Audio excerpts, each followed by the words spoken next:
Hello YouTube, this is the first of several videos that I'm going to be making on solving trig equations. So we're going to start with the basics, and actually you can see that I've set up a couple of equations here that I'm going to ask us to solve for the angles. In the first instance here we see that we're solving for theta, in the second instance we're solving for x, but either way we look at it, we're solving for angles. And so for people who are just starting equations like this is probably your first time having to do so. So let's go ahead and consider sine of theta equals a half. Okay, so we would like to solve for this angle that would make this equation true, and so in order to begin, the most important thing we would like to get in our equations when we solve trig equations is to isolate if we can a trig function. Once we've isolated the trig function, what we can do is we can just undo the trig function using the inverse trig function. So that is basically if we were to take the sine inverse of the left hand side, so we're taking the sine inverse of everything on the left here, or arc sine we could say. You have to take the arc sine or sine inverse of everything on the right. Essentially, with this sine inverse cancels out with our sine here, and what we're left with is then just theta, or the angle, is equal to the arc sine of a half. And so really this is just asking a question. It's asking the question, hey, what could you take the sine of to get a value of a half? Okay, so if we're not savvy, right off the top of our heads that this is a pi sixth angle here, pi sixth, and it's not the only angle, but basically what we can do is for the sake of ease here, or simplicity, we could go look at the unit circle. We say, okay, so remember on the unit circle, sine values are values that are y values. So we say what angles would give us sine values of a half, and so we see here at pi sixth we have one of those values, but we also have a half as a y value at 150 degrees, or 5 pi sixth. So the interesting thing here is that we have two solutions. We say pi sixth and 5 pi sixth. Now I would not like to just limit it to these two solutions, but what I'd like to do is actually take a graphical approach to this. And what I mean by that is this. Considering the original equation said sine of theta is equal to a half, we wanted to find all of the angle values for which, when we take the sine of that angle, we get a value of a half. And so what I want you to realize before we graph this is this. We could say pi sixth, but any angle that is necessarily coterminal with pi sixth or lands in the same spot is also going to have the same y value of a half. So that is, we could say it's pi sixth plus, say, 2 pi radians on top of that, because adding 2 pi onto that is really just adding a full spin and it lands in the same spot. We could add any multiple of 2 pi onto the original pi sixth and we would still land in the same spot. And the same is true for 5 pi sixth. We could add any multiple of 2 pi onto 5 pi sixth and still land in this same spot and get a sine value of a half. So before we graph it, let's go ahead and modify our answers here. What we're going to do is we're going to say this. We'd like to actually list all infinitely many solutions. So not only will we say pi sixth, but we'll also mention pi sixth plus 2 pi times some integer n. Okay, so we'll clarify here. We say n is an element of the set of integers. Okay, so it is an integer. So basically we're saying any multiple of 2 pi. And we'll add the same thing onto this. And why is 2 pi significant? Well, one thing to point out is this. It is the period of the sine graph, period of sine. And so this is going to be really important in our graphical approach. But the graphical approach, here's what we're going to do. We're going to head over to a graphing utility. We're going to graph sine of theta. As a matter of fact, we have to type it in as y equals sine of x. So we'll graph this as, say, our y1. And we'll graph this y2 equals a half, which would just be a horizontal line at a height of a half. But we'll graph both of these, and what we're really asking is, what are the x values for which these graphs are equal? So heading over to GeoGebra here, we could say, I've set up an interval from negative 2 pi to 2 pi, and negative 5 to positive 5 on our y-axis, but we say y equals sine of x, and we see our sine curve here, 2 cycles of that. And we graph y equals a half.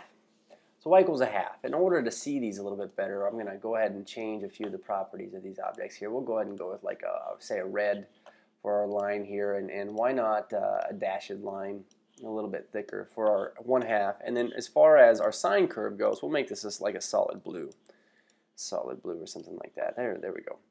But recall we were asking, okay, so what are all of the x values for which these two graphs are equal? And so you can see that some of them, we'll drop in some points here. We could drop in on the intersection of two objects. So we say, okay, so we got a point here, point A, point B, we call these C and D respectively. But we say looking at the x values for which these graphs are concurrent or the same, we can see that we have two of them, A and B, between 0 and pi. As a matter of fact, we said pi sixth and 5 pi sixth.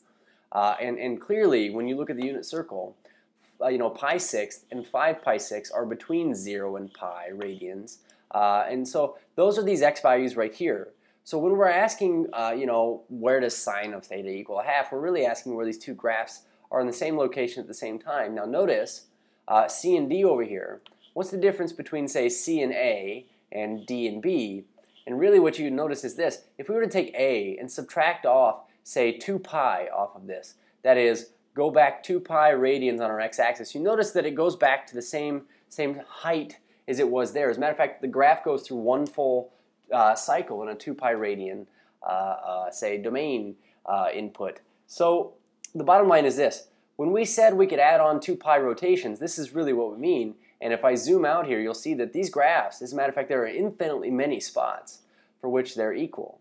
So the standard method of solving these things is of course, looking back at this, we say, well, let's isolate the trig function, undo it with an inverse trig function, but let's find the angle or the angles for which the original trig function was true, and then just add on any multiple of the period of that graph. Because when we look at the graph of that, we say, well, if say A is one of these points for which the graphs are equal, we can just add on a period onto that, one full period of 2 pi, and we'll land back in that same spot anyway. So it just repeats forever and ever. So to get a better idea, let's go ahead and take a look at this second equation that I put up here. We'll solve this one really quickly, but we've already got tangent of x isolated on one side of this equation.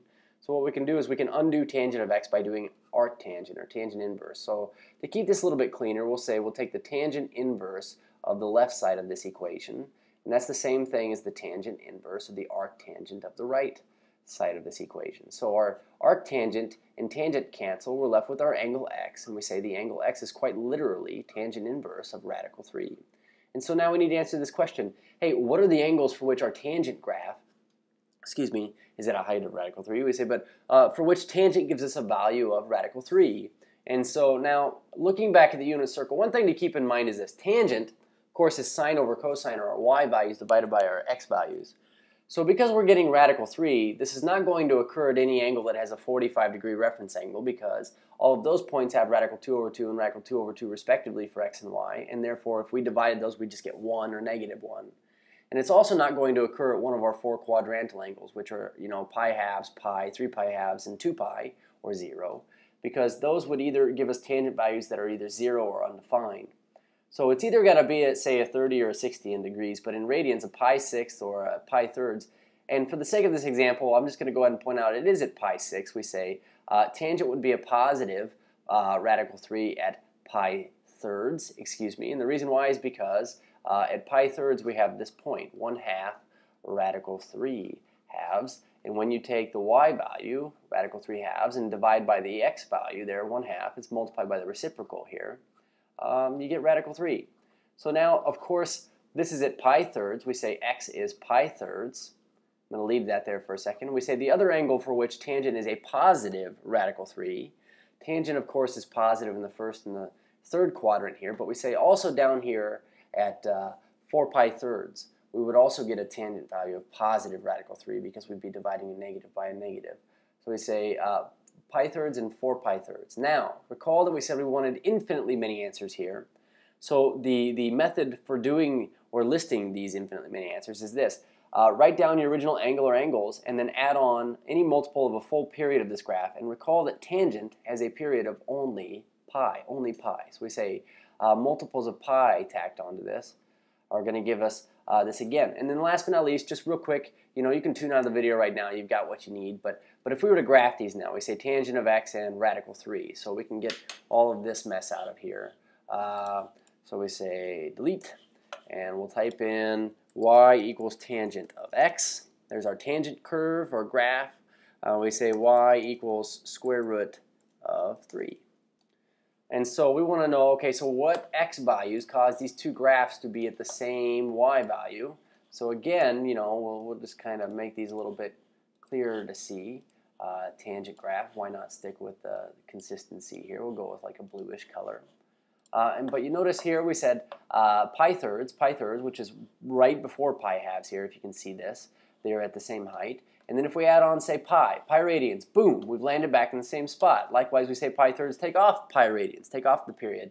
Lands you back in the same spot in its cycle. So Yeah, that's basic premise for solving trig equations is using inverse trig functions to undo a trig equation or trig function and finding all infinitely many angles for which that angle satisfies our equation.